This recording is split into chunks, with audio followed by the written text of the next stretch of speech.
Bonjour et bienvenue sur un nouvel épisode de On peut le dire. As you can see, today we're experimenting with yet another way of filming videos from my home. We'll see how it works. Please do feel free to weigh in the comments and let me know which setup worked best, which was most visible for you on your device. Without further ado, today the letter we're looking at, the grapheme we're looking at is I. Now this is a very versatile grapheme in French. Based on context, it will turn into loads of different phonemes. So today we're not seeing everything, but we are going to see all of the oral vowel sounds that the letter I contributes to making. We are not going to look at nasal sounds, so that's the little disclaimer. Let's look at the first case scenario. So the first case that we're going to look at is if you have an I between consonants and they need to both be pronounced, or if you have an I at the beginning of a word, which is what this little symbol shows, or if you have an I at the end of a word, which is what this one shows. Okay, so if you see I between consonants or I at the start or at the end of a word, then we're going to make the sound I, which we've seen before. I. Okay, and so my two example words here will be ici, which we've seen before means here, and riz, which means rice. Okay, so we have I at the start of the word for ici, so we say I, and then the second I is at the end, so again I, and then for rice, riz, we have I between two consonants, and the last one is not pronounced, but it does mean that I is the last sound we hear, and it should be I. So that's it for the first case scenario. Secondly, one that we've seen before in another video is if you have I after U, except if it's QUI. QUI will sound like ki. That's the only exception. So if you have UI, you're going to need to say lui. And again, that's something we've seen in a previous video. So two examples here. We have lui, which means him or to him, or it could be to her as well. Elle lui dit, elle lui rend, to her. And then pluie, which is rain as a noun. It's not to rain, it's rain as a noun. So pluie, rain. So we have UI, lui, and UIE, pluie, last E being silent. So that was the second possibility. Third is again something we've seen before. It's OI, and that's going to create not the sound oi, which is very British. It's going to make the sound wa, wa. So for example, we have the pronoun moi, which is me, and we have loi, which is lo, the noun lo. So loi and moi, we can see OI creates a wa sound. It would be the same if there were other letters afterwards, except N and M, so wa. Okay. The next round, we're going to work slightly differently. Instead of going from the spellings, the graphemes, to the sound, we're going to start with the sound, and then we look at graphemes and examples, because we have basically only two sounds left to look at, but loads of graphemes. So only two left for this side, but many left for this. So the first sound that we are going to look at is E. E. Now, if you remember, that's one of the sounds that you don't have in English, but we've done a video about it. And when we did a video about it, we compared it with the open E, which handily is going to be the second one. Now, when do you need to say E if you see the letter I? If you see A, I at the end of a word. Okay, remember again, this is the end of a word. So for example, here we have j'ai, I have, and j'irai, I will go. Okay, we have AI and then nothing, it's the end of a word, so we need to say et. J'ai, j'irai.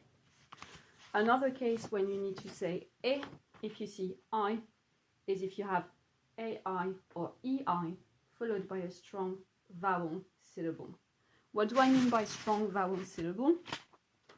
I mean it's not going to be in an E without an accent. If AI or EI are in the middle of a word or at the start, and you have another syllable afterwards, and that syllable includes a spoken vowel sound, then you're going to need to say E. For example, maison, we have AI, and then you can see SON. We've looked at nasal vowel sounds. ON creates an on sound. That's a strong vowel sound. Therefore, we say maison. And here we have, oh, that means a house, by the way. And then here we have pene. So E without an accent would be weak, but here there's an accent. That means we have to say E, which means the AI beforehand is also a closed E sound. It's stretched and closed. So pene, which means pained. It's a bit poetic. You wouldn't use it a lot daily, but I needed an example that used this pattern, and that was the only one I can think of. So pene, pained, as in Pained. So you inflict pain on someone, you've pained them. Oh, that pained me. Pene. So that was E, okay? J'ai, j'irai, maison, pene. AI at the end of a word, or AI or EI with a strong vowel syllable afterwards, okay? Now, the other option that you might come across will make you say the sound E, which, if you remember from a previous video, is symbolized by this little thing, this little IPA code. And this is the open version of the E sound. So E is stretched and closed, and E is more open. Now, we need to make this sound if we see AI or EI and it's followed only by a consonant sound, okay? Only by a consonant sound, no vowel sound. So for example, we have AI followed by SE. Now E doesn't have an accent, which means we just hear the Z sound. And that's a consonant, not a vowel. So we have fraise, strawberry, fraise. And then the next example, we have here an NE at the end. So the E doesn't have an accent, which means the N will just be sounded as a consonant, N. And that's a consonant sound, no vowel sound. So reine, reine, which is queen.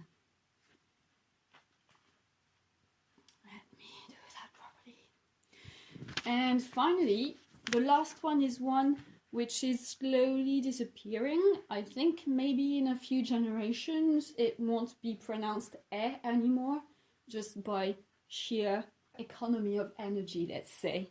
So this one, if you see AIS, AIT or AIENT at the end of a word, then you're supposed to say E. And I say supposed because a lot of French people will not make that distinction. I know in the north of France we don't really do it, so I've been trained to pronounce that E. However, if I'm not paying attention, I go back to my northern accent and I don't actually make that distinction very often. So, in theory, these three should be j'allais, tu allais, elles allaient, which is I used to go, you used to go, they used to go, feminine. Okay, again in theory, and again when I speak normally, I don't actually do that one very often. I will do it for some words, but not others, and there is no real pattern. So when you're learning French, this one is probably one that you can just say E. This one is well worth learning properly. But it also is easier to pronounce if you keep, sorry about that, if you keep your E sound open, it's easier for your mouth to slide into the consonant sound next. While if you close it, it's easier to just stop talking or to have another vowel. So it all depends on context again. And this one used to be a distinction that was important, but it's slowly sliding and it's quite acceptable not to make it. So that's it for I in different contexts. So AIS or AIT or AIENT at the end of a word, E. AI or EI with a consonant sound afterwards, E. If you have AI at the end of a word or followed by a strong vowel sound, it's going to be E, closed. And then we've got the E sound, like ici. We've got ui, ui, and wa, oi. So what we're going to do now is a little bit of a practice, but it's going to focus on the distinction between your open e and your closed e, okay? Because the other three we've done in previous videos. So what we're going to do is I'm going to show you some word cards, and then you need to decide where the I is, what surrounds it, and based on that, should we say an open e or a closed e? Okay? That's it. That's our practice. So here's the first word. Now, should we say e or e? And the answer was e. We can see that we have an NE ending, so we have a consonant sound, and that means that we're going to need to open up the e, la Seine, which is the Seine. It's the river that flows through Paris. Next word. Now, is that e or e?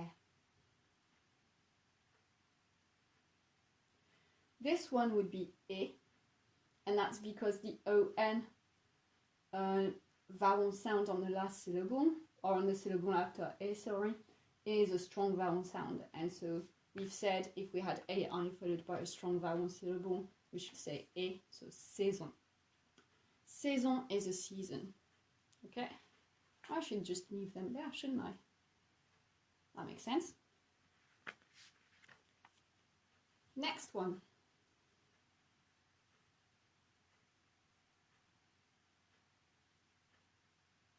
Now this one, we have our AI followed by SE. E doesn't have an accent, which makes it weak, which means the S will sound as a Z sound. Sorry, I keep knocking the tripod. Z is a consonant sound, and so we've seen before AI followed by a consonant sound, E sound. À l'aise. À l'aise is at ease, so comfortable. Very often, if you want to describe somebody as comfortable or confident, in French we'll say à l'aise. Okay? I know in English you don't use at ease very often, but in French we use à l'aise a lot. Next one. Upside down. Now, is this visible? Is this going to be e or e? This is going to be e. We have ai at the end of a word, so that's a closed e sound. Mai means the month of May. Mai. It's the month of May. No capital letter for months in French, they're common nouns. Next. Pretty similar. Now this one is one of those in the middle ones. So technically it should be mais for but, mais. However, in French daily life, a lot of people will probably say mais. So I'll put it in the middle.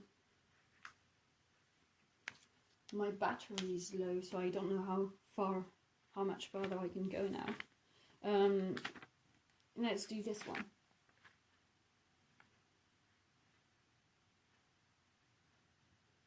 Okay, so this one should be e, because we have ai at the end of a word, nothing else afterwards. So we have voudrais, which is will want, as in I will want. It's a bit weird, but yeah, je voudrais, I will want.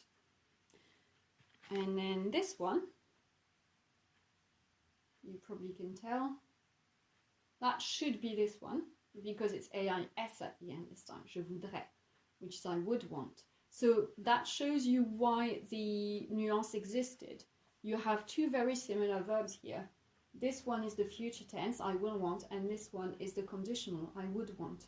And so pronouncing them differently means that you can clarify to people if you're talking about will or would. Je voudrais.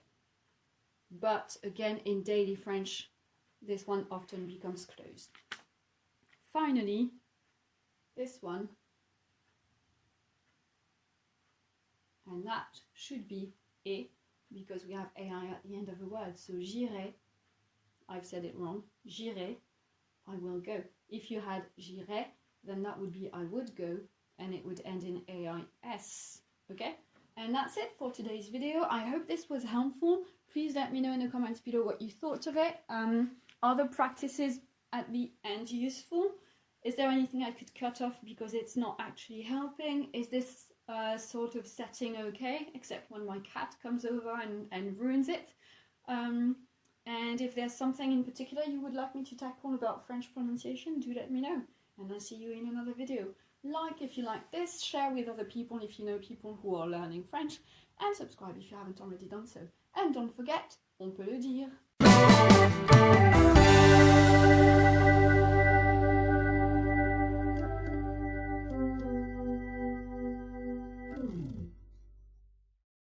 It's I at the start of a word. This symbol, remembers, means it's the, oh, damn it. 3, 4. So if you see these 3, no, but that's not helpful. If you see any of these 3 there, then you need to sound E closed. Luma, tu peux bouger s'il te plaît? Luma, viens ici. Good girl, that's a good girl. Good girl. I know, do you want me to open the door? Yeah? The reason I do it now is because I was trained to in my higher education to, as part of the, I've talked about this before, but it was part of that effort to erase my northern accent because it's supposed to be lesser than a standard French accent. You can argue and debate for ages, but yeah,